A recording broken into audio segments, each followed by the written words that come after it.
Hey friends, welcome to Beyond Travel, and today we are visiting La Gomera. We just took a ferry to La Gomera from Tenerife. We decided for a quick break, 2 days, 1 night at La Gomera. So it's time to explore this island, see what it has to offer. As everybody says, it's pretty amazing. We've got a loose plan of few places to see.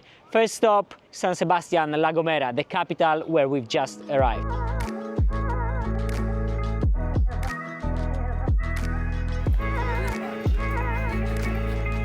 It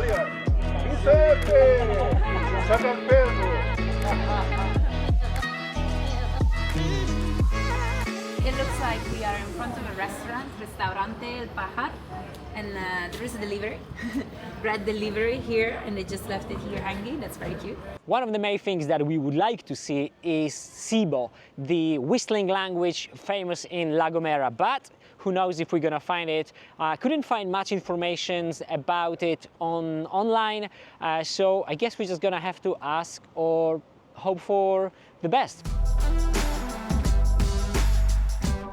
Here our stop one, Roque de Agonda. I think that's how you pronounce it. Probably one of the most famous rocks of La Gomera. If you type in La Gomera in Google, you're probably gonna see that. This is also one of the best viewpoints to see the panoramic view around La Gomera. Technically, just in front of me, there is Tenerife, which you can barely see because of the Calima. But let's launch a drone and see what we can see from here.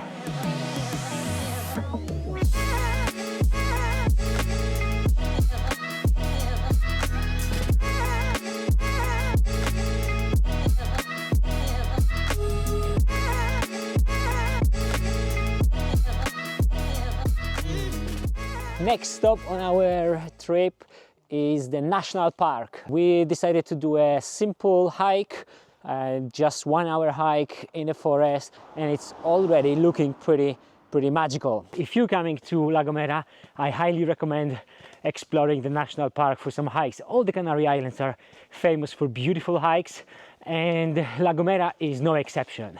Unfortunately, we were only able to do this short one, 1 hour 15 minutes hike in the forest, and it was totally worth it. On the way to the beach from the National Park, we stopped in this little shop, which is a local wine shop. It was already closed, so we stepped next door, which is where the owner lives, the old lady. She opened us the shop, and I definitely recommend to stop here. You can get a local wine from La Gomera, white and red. You can taste it. You can get other typical products, supporting a small shop, very pretty inside with really quality products. We stopped for a quick snack at another little town, Lomo del Vado, on the hillside, and for hours we've been hearing the sound of car honks, and we didn't know what's going on, and all of a sudden, here they are. Woo! Here in Canarias, in the Canary Islands, there is a big celebration of what's tomorrow, the 6th of January, which is the Three Kings, Los Reyes, they call it. This is where the Canarians give each other gifts, not during the Christmas, and so the car just passed and was throwing sweets at me as a sort of gift. This is a big tradition to celebrate Los Reyes here in Canarias. We've arrived pretty much at the last stop of our day today at the beach playa of the Valle Gran Rey, the Valley of the Great King, which is ironically, we've just seen Three Kings. Anyway, we're hoping this is the best place for the sunset, so we're hoping to get some nice sun, even though it's cloudy today, then grab some dinner before we head to Agulo, where is our accommodation. But now, using the last moments of the day, it's time for a good swim. Adios.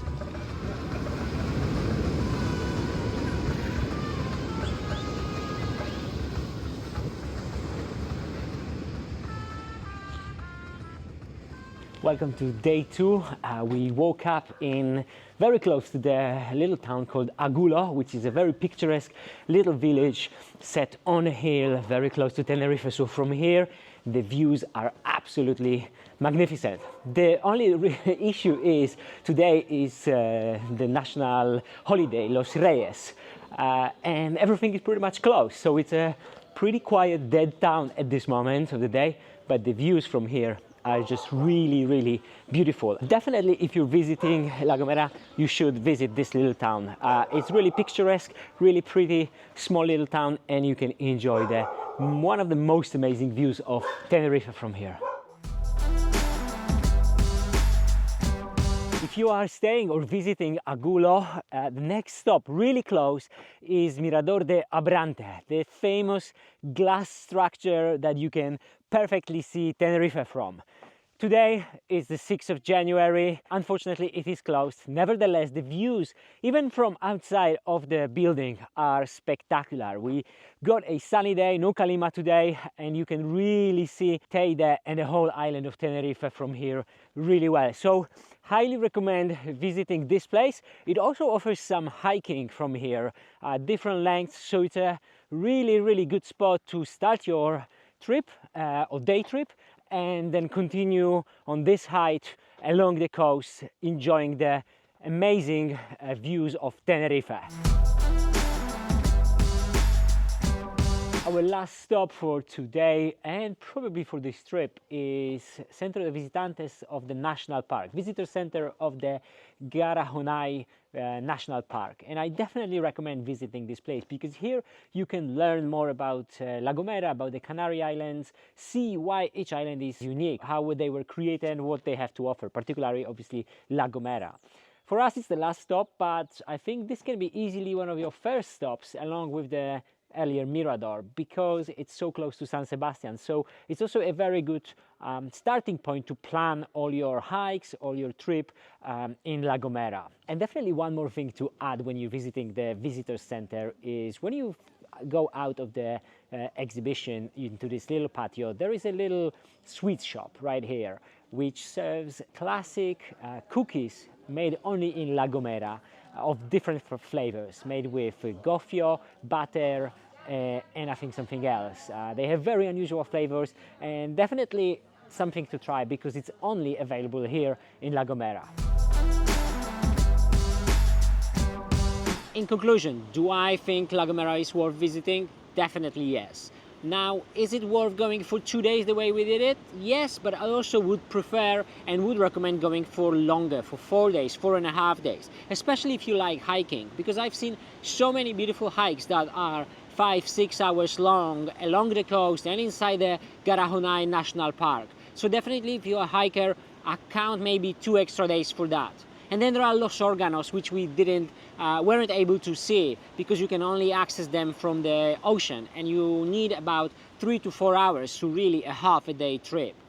In total, I would say 4 or 5 days is enough to see what Gomera has to offer, because we had to rush a little bit, especially on the second day, which we had to be at 4 p.m. in the port to take a ferry to Tenerife.